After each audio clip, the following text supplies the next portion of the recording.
Hello dears, എല്ലാവർക്കും സുഖമല്ലേ? ഇന്ന് നമ്മൾ ചെയ്യാൻ പോണത് ഈസി ആയിട്ട് ചെയ്യാൻ പറ്റുന്ന ഒരു ഹാങ്ങിങ് ഐഡിയ ആണ്.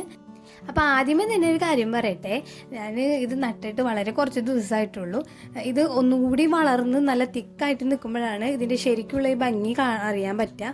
ഈ ഗ്രീൻ കളറിലുള്ളതൊക്കെ ശരിക്കും ഒരു ബോൾ പോലെ വളർന്നു വരും. അത്രയും ആയിട്ട് നിങ്ങളെ കാണിക്കാമെന്നാണ് ഞാൻ വിചാരിച്ചിരുന്നത്. പിന്നെ ഇപ്പോൾ മഴയൊക്കെ ആയതുകൊണ്ട് വേറെ വീഡിയോ ഒന്നും ചെയ്യാൻ പറ്റാതായപ്പോൾ ഞാൻ ഏതായാലും നിങ്ങൾക്ക് ഇപ്പോൾ തന്നെ കാണിച്ചു തരാമെന്ന് വിചാരിച്ചിട്ടോ. അപ്പോൾ ഇതിൻ്റെ യഥാർത്ഥ ഭംഗി ഞാൻ പിന്നീട് എപ്പോഴെങ്കിലും വേറെ ഏതെങ്കിലും വീഡിയോയിൽ അപ്ഡേഷനായിട്ട് കാണിക്കാം കേട്ടോ. അപ്പോൾ നമ്മുടെ വീഡിയോയിലൊക്കെ പോണേ മുന്നായിട്ട് നമ്മുടെ ചാനൽ ഇതുവരെ സബ്സ്ക്രൈബ് ചെയ്യാത്തവരുണ്ടെങ്കിൽ ഒന്ന് സബ്സ്ക്രൈബ് ചെയ്ത് കൊടുത്തു നോക്കൂ. പിന്നെ എനിക്ക് എല്ലാവരോടും താങ്ക്സ് പറയാനുണ്ട്. ഈയിടെയായിട്ട് നമ്മുടെ വീഡിയോസിന് ഒരുപാട് സപ്പോർട്ട് തരുന്നുണ്ട്, ഒരുപാട് പുതിയ ആളുകൾ വന്നിട്ടുണ്ട്. അപ്പോൾ എല്ലാവർക്കും ഒരുപാട് താങ്ക്സ് ഉണ്ട്. ഇനി അങ്ങോട്ട് തന്നെ അതുപോലെ തന്നെ സപ്പോർട്ട് ചെയ്യാം. അപ്പോൾ ഇനി കൂടുതൽ കത്തി വെക്കണില്ല, നേരെ വീഡിയോയിലോട്ട് പോവാം.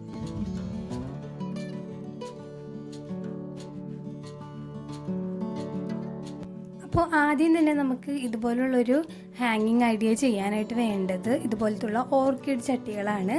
അപ്പോൾ ഓർക്കിഡ് ചട്ടി ഇല്ലെങ്കിലും നമ്മുടെ വീട്ടിലൊക്കെ ഇങ്ങനെ ഉള്ളി സവാളൊക്കെ ഇടാനായിട്ട് വെക്കണ ഒരു കൊട്ട പോലത്തെ ഒരു സംഭവമില്ലേ, അതായാലും മതി കേട്ടോ. പഴയതൊക്കെ എടുത്താൽ മതി, അടുക്കളയിൽ പോയി പുതിയത് തന്നെ എടുത്തോളൊന്നും ചെയ്യാനൊന്നും നിൽക്കണ്ട.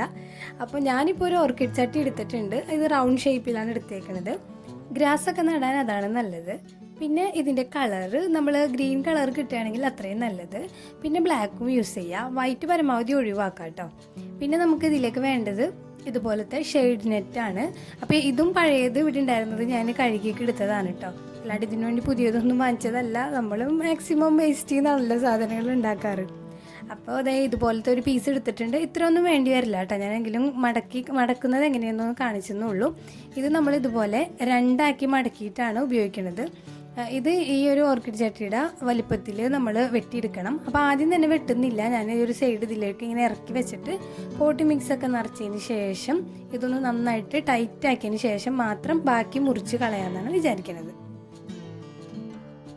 അല്ലെങ്കിൽ പിന്നെ നമ്മൾ ഇതൊക്കെ നിറച്ച് വരുമ്പോൾ നമ്മൾ വെട്ടിയെടുത്ത ഒരളവ് ചിലപ്പോൾ പോരാണ്ട് വരും. ഇതിൻ്റെ വെയിറ്റൊക്കെ വന്ന് ഈ ഒരു ഷീറ്റ് താഴോട്ട് ഇറങ്ങി പോകാൻ ചാൻസ് ഉണ്ട് കേട്ടോ. പോട്ടി മിക്സ് നമ്മളെപ്പോഴും ചെയ്യണ പോലെ തന്നെ മണ്ണ്, ചകിരിച്ചോറ്, ചാണകപ്പൊടി അല്ലെങ്കിൽ കമ്പോസ്റ്റ്, പിന്നെ കുറച്ച് വേപ്പിൻ പിണ്ണാക്ക്, കുറച്ച് എല്ലുപൊടി, ഇത്രയും മിക്സ് ചെയ്തെടുത്തതാണ് ഈ ഒരു പോട്ടി മിക്സ് എന്ന് പറയുന്നത്. ഇനി നമ്മൾ നന്നായിട്ട് ഇതൊന്ന് ടാപ്പ് ചെയ്തിട്ട് ഫുള്ള് ലെവലായിന്ന് കണ്ടു കഴിഞ്ഞിട്ടുണ്ടെങ്കിൽ ബാക്കി വരുന്ന ഷീറ്റ് നമ്മൾ ഇതുപോലെ മുറിച്ച് മാറ്റാം. അപ്പോൾ ഷീറ്റ് പുറത്തോട്ട് കവിഞ്ഞെടുക്കാതെ ശ്രദ്ധിക്കണം കേട്ടോ. അത് താഴോട്ട് ഇങ്ങനെ എന്ന് വെച്ചാൽ ഇത് ഉള്ളിലോട്ട് ഇറങ്ങിയും പോവരുത്, പുറത്തോട്ട് ഇങ്ങോട്ട് ഇങ്ങനെ കവിഞ്ഞും കിടക്കരുത്. ആ ഒരു രൂപത്തിലാണ് നമ്മൾ വെട്ടി മാറ്റുന്നത്. പിന്നെ ഒരു കാര്യം എനിക്ക് പറയാനുള്ളത്, ഈ ഒരു കൊട്ട സെലക്ട് ചെയ്യുമ്പോൾ ഇതിൻ്റെ ഒരു സൈഡിലുള്ള ഹോൾസ് ഒക്കെ ഉണ്ടല്ലോ, അത് പല ഷേപ്പിലുണ്ടാവും. അപ്പോൾ ഒരുപാട് വലിയ ഹോൾസുള്ള കൊട്ട എടുക്കാണ്ടിരിക്കുന്നതായിരിക്കും നല്ലത് കേട്ടോ. എങ്കിൽ മാത്രമേ നമുക്ക് പെട്ടെന്ന് തന്നെ ഇത്ര തിക്കായിട്ട് ഈ ഒരു ഗ്രാസ് വെച്ച് പിടിപ്പിച്ച് വളർത്താൻ പറ്റുള്ളൂ. അപ്പോൾ നേരത്തെ കണ്ട പോലെ തന്നെ ഇതിലേക്ക് നമ്മൾ വെച്ച് കൊടുക്കാൻ പോകുന്നത് നമ്മുടെ ബോർഡർ ഗ്രാസ് എന്നൊക്കെ പറയുന്ന ഹെമിഗ്രാഫിസ് റിപ്പൻ്റെയാണ്. അപ്പോൾ ഇത് നമ്മൾ ഓരോ ഹോളും താഴേന്ന് ഇങ്ങനെ കത്രിക അങ്ങനെ എന്തെങ്കിലും കൂർത്ത സംഭവങ്ങൾ ഈ ഓരോ ഹോളിൽ കൂടി ഇട്ട് കൊടുത്തിട്ട് നമ്മൾ ഈ ഒരു ഷീറ്റിന് ഓട്ട വരുത്തിയിട്ട് അതിലേക്ക് കയറ്റി വെച്ച് കൊടുക്കുകയാണ് ചെയ്യേണ്ടത്. അപ്പോൾ നമ്മൾ വേരോടുകൂടിയാണ് ഇത് പറിച്ചെടുത്തിട്ടുണ്ടെങ്കിൽ ആ വേര് ഭാഗങ്ങളൊക്കെ കട്ട് ചെയ്തിട്ട് മേലെ നമുക്ക് ആ മണ്ണിൽ നടാൻ ഉപയോഗിക്കാം. ഇതുപോലെ കുറച്ച് ഷാർപ്പായിട്ടുള്ള വേരില്ലാത്ത ഭാഗങ്ങളാണ് നമ്മൾ ഇതിൻ്റെ ഉള്ളിലേക്ക് വെച്ച് കൊടുക്കാൻ കുറച്ചും കൂടിയും എളുപ്പമായിട്ട് തോന്നിയത് കേട്ടോ. അപ്പോൾ നമ്മൾ ഇതുപോലെ ഇങ്ങനെ താഴേന്ന് ഇങ്ങനെ വെച്ച് കൊടുക്കുക. പിന്നെ ശ്രദ്ധിക്കേണ്ട കാര്യം, നമ്മളിങ്ങനെ 2 ലെയറായിട്ട് ഷീറ്റ് ഇട്ടേക്കണം. എന്തിനാണെന്ന് വെച്ചാൽ കുറേ കഴിയുമ്പോൾ അല്ലെങ്കിൽ അതിൽ കൂടി പോട്ടി മിക്സും അതിൻ്റെ വളങ്ങളൊക്കെ ഒഴുകി പുറത്തോട്ട് പോകാണ്ടിരിക്കാനാണ്. പിന്നെ 2 ലെയർ ഇടുമ്പോൾ വേറൊരു ബുദ്ധിമുട്ട്, നമ്മൾ കത്രിക കൊണ്ട് കുത്തുമ്പോൾ 2 ലെയർ മുറിഞ്ഞെന്ന് നമ്മൾ ഉറപ്പ് വരുത്തണം.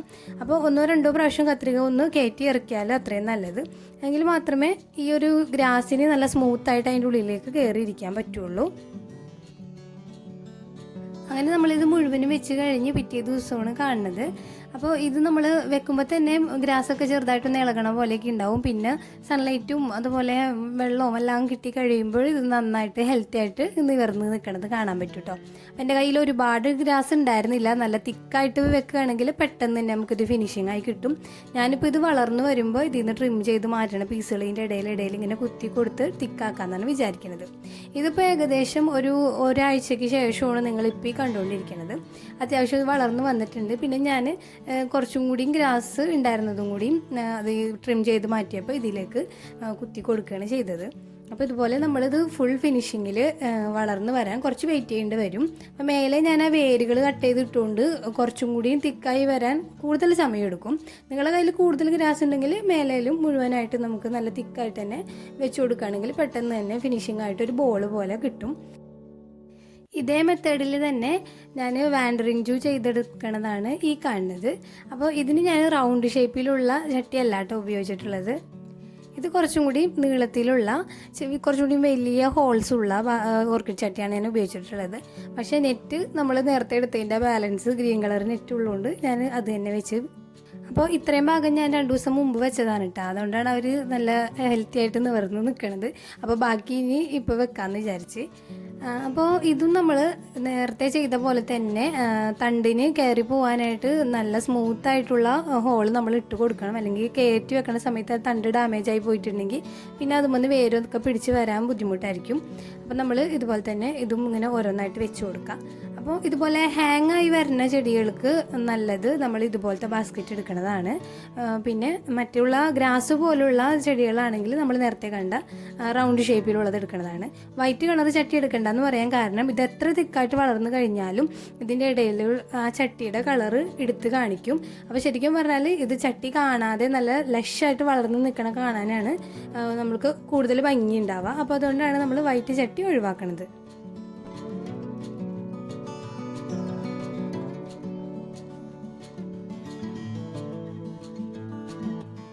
അങ്ങനെ അതും കഴിഞ്ഞിട്ടുണ്ട്. ഇനി നമുക്ക് ഇതൊക്കെ ഒന്ന് തൂക്കിയിടണ്ടേ.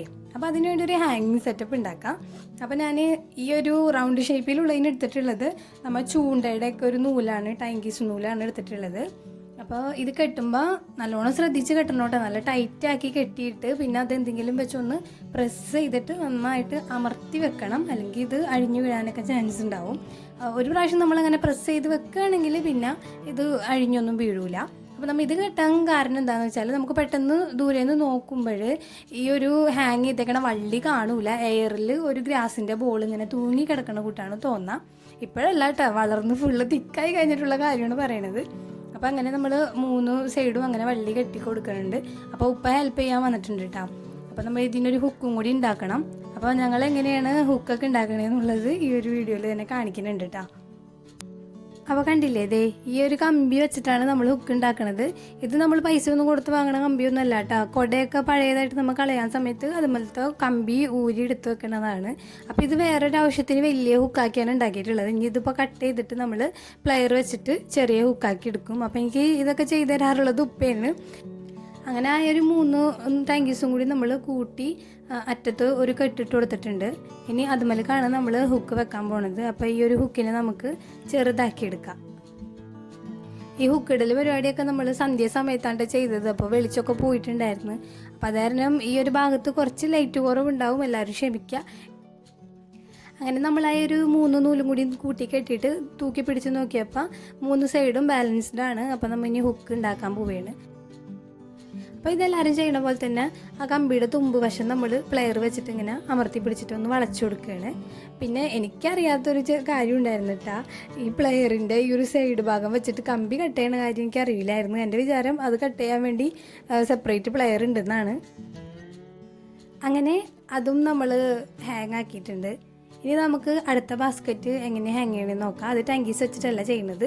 അത് ഞാൻ ചെയ്യണത് നമ്മുടെ ഈ ഒരു നൂല് വെച്ചിട്ടാണ്. നൂലെന്ന് പറയുമ്പോൾ കുറച്ച് കട്ടിയുള്ള നൂലാണ്. നമ്മുടെ ഈ സ്കൗട്ടിൻ്റെ ഗൈഡിൻ്റെ ഒക്കെ കുട്ടികൾ കെട്ടുകൾ പഠിക്കാനായിട്ട് വാങ്ങണ ഒരു തരം നൂലുണ്ട്.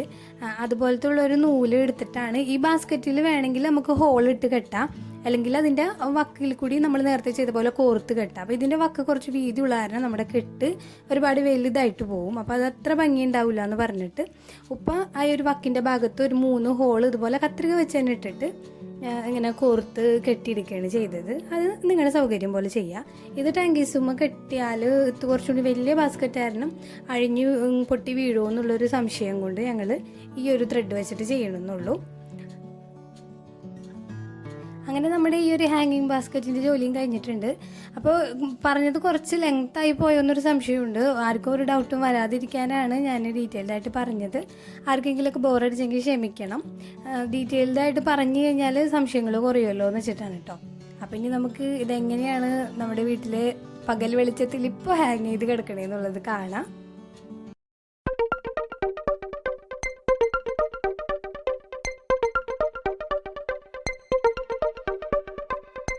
അപ്പോൾ എല്ലാവർക്കും ഇന്നത്തെ വീഡിയോ ഇഷ്ടമായി എന്ന് വിചാരിക്കുന്നു. നിങ്ങളുടെ അഭിപ്രായങ്ങളും സംശയങ്ങളും എല്ലാം താഴെ കമൻറ്റ് ചെയ്യണം. അപ്പോൾ പുതിയൊരു വീഡിയോ ആയിട്ട് കാണാം. അതുവരേക്കും bye bye from Safees home diary.